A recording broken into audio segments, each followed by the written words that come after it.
রবীন্দ্রনাথ সঠিক বলে গিয়েছিলেন, রামের জন্মস্থান কোথায়। যারা তা মানতে চায় না, তাদের কবিতা ও গানে, শিল্পে ও মনসুষমায় কোনো অধিকার নেই।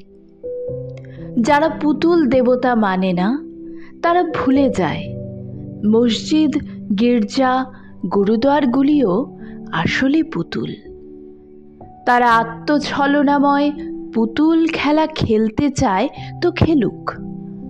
তারা বিশ্ব নিখিলের মধুরে মধুর চিনবে না কোনো দিন।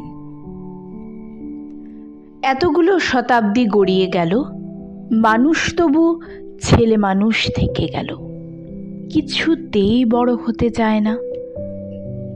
এখনো বুঝল না যে আকাশ শব্দটার মানে চট্টগ্রাম কিংবা বাঁকুড়া জেলার আকাশ নয়। মানুষ শব্দটাতে কোনো কাঁটাতারের বেড়া নেই। ঈশ্বর নামে কোনো বড় বাবু এই বিশ্ব সংসার চালাচ্ছেন না। ধর্মগুলো সব রূপকথা।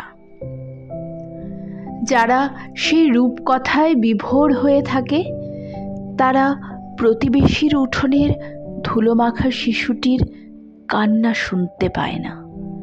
তারা গর্জন বিলাসী, অনুভব করতে পারে না ঐকতান। কিছু কিছু মানুষ আমাদের সাবালক করার জন্য মাথা খুঁড়ে গেলেন। তাদের বড় বড় ছবি ঝোলানো হয়, আসলে গ্রাহ্য করে না কেউ।